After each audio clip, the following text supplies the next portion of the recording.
You'll need .3 or .4 brake fluid, 2 or 3 feet of clear hose with roughly a 1/4 inch inner diameter, and some type of container. A wider base is better. Get the car up on 4 jack stands with the wheels off and the hood open. Make sure you can still open the driver's door. Pull the caps off the bleeder valves on each caliper. If your bleeder valves are tight, use a 10mm socket to loosen them, then snug them back up. Start by topping up the master cylinder. Brake fluid's really bad for paint, so if you spill any, wipe it up immediately.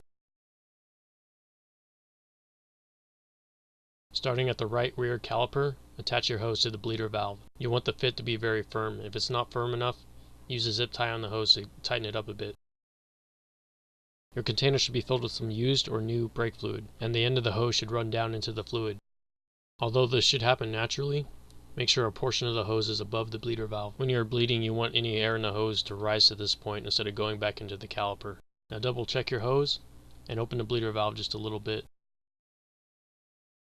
This next bit is important. If you've just put in a new master cylinder, you can pump the pedal all the way to the floor while you're bleeding. If it's a used master cylinder, don't push the pedal in any further than it goes while you're driving. This could damage the internal seals as they slide into an area of the cylinder they don't normally go.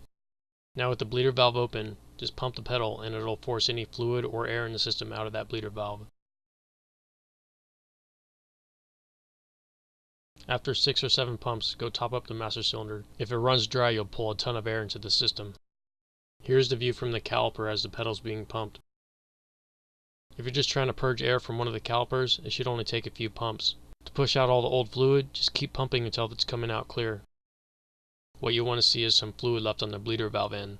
That lets you know that all the air went up to the top of the hose. After you're done pumping, close the bleeder valve before you take off the hose.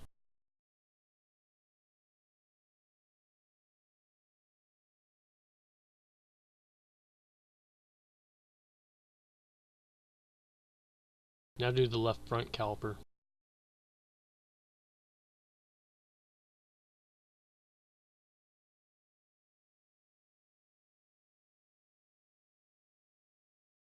The left rear is next.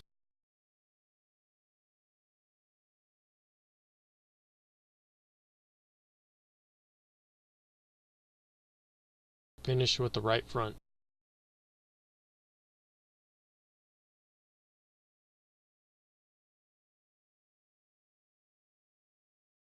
Top up the master cylinder one last time. Check that all the bleeder valves are tight, and you're done.